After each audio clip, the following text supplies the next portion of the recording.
Bonsoir. Je te retrouve encore avec beaucoup de bonheur. À l'heure où j'enregistre cet audio, nous sommes précisément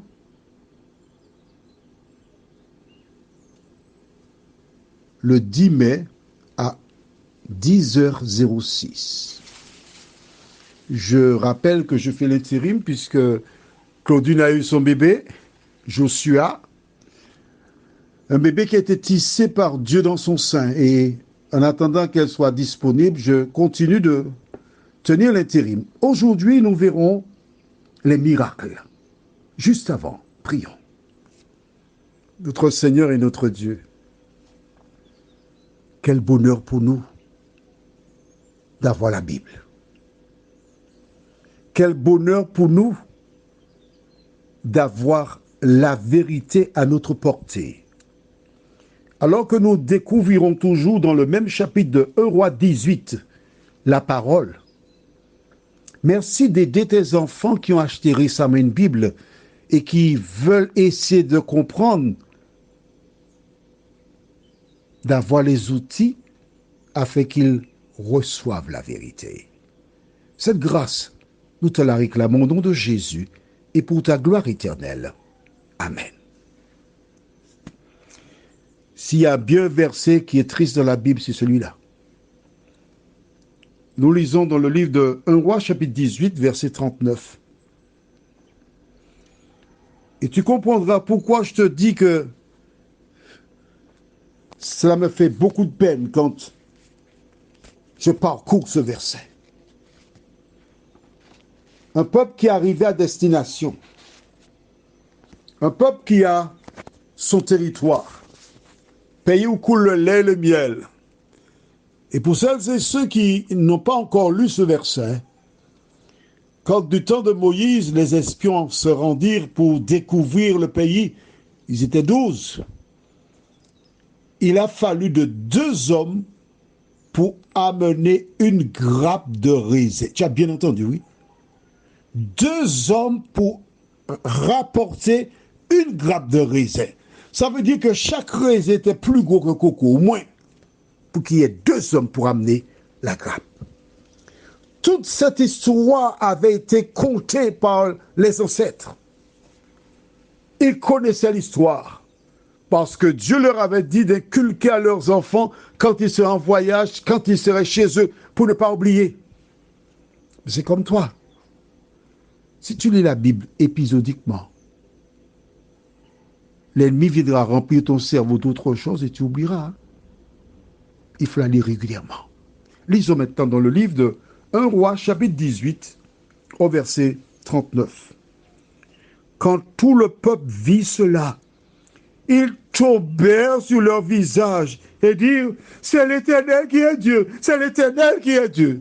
Oui, nous avons vu, c'est l'Éternel qui est Dieu. Les autres sont incompétents. C'est l'Éternel qui est Dieu. Mon ami, je remercie Dieu pour ce verset tout de même. Parce que non seulement il révèle l'état d'âme de ces gens, mais cela nous permet de mieux comprendre comment l'ennemi a, à travers les siècles, utilisé le même procédé pour éloigner les hommes de la parole de Dieu. Ils veulent voir un miracle pour croire. Et nous allons, pendant les quelques jours qui suivent, nous allons découvrir dans la Bible plusieurs situations où des gens ont demandé à voir des miracles, où des miracles ont été réalisés par des hommes, mais sans la puissance divine. Pourquoi je fais cela? Mais pour que tu sois sur tes gardes, afin que tu ne t'appuies pas sur des miracles, mais seulement sur la parole de Dieu. Allons au livre de Matthieu 7, versets 21 à 23. Rappelle-toi, nous avons déjà lu ce verset, mais comme j'ai eu l'occasion de te dire, nous lirons des versets plusieurs fois pour que tu apprennes la leçon, pour que ça rentre dans ta tête et que ça ne sorte pas du tout. Matthieu chapitre 7, versets 21 à 23 déclare: Ceux qui me disent, Seigneur, Seigneur, n'entreront pas tous dans le royaume des cieux, mais seulement celui qui fait la volonté de mon Père qui est dans les cieux. Dis-moi, la volonté de mon Père, à quel moment l'a-t-il donnée aux hommes? Dès la création du monde. Mais oui, ça on ne te le dira pas. Ce n'est pas écrit mot à mot, mais dès la création du monde, rappelle-toi, Dieu a dit à Ève et à Adam, le jour où tu en mangeras, tu mourras. On est d'accord? Écrit dans ton cahier. Romains 6, verset 23, déclare, car le salaire du péché, c'est la mort. Mais le don gratuit de Dieu, c'est la vie éternelle en Jésus-Christ. Les gens meurent, selon la Bible, parce qu'ils ont péché. C'est le salaire du péché. Tu travailles quelque part, en fin de mois, ou lorsque tu as achevé la tâche, tu reçois ton salaire.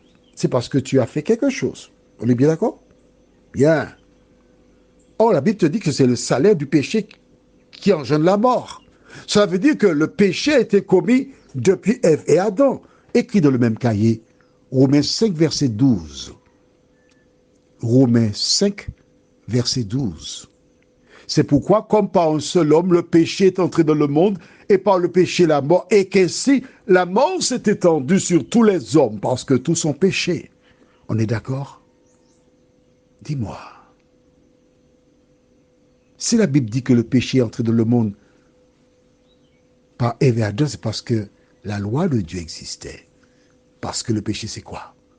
1 Jean 3, verset 4, quiconque pêche transgresse la loi, et le péché est la transgression de la loi. Et le salaire du péché, c'est la mort. Donc, la loi de Dieu existait dès la création du monde. Voici pourquoi Jésus dit, ceux qui me disent Seigneur, Seigneur, n'entreront pas tous dans le royaume des cieux, mais c'est celui-là seul qui fait la volonté de mon Père qui est dans les cieux.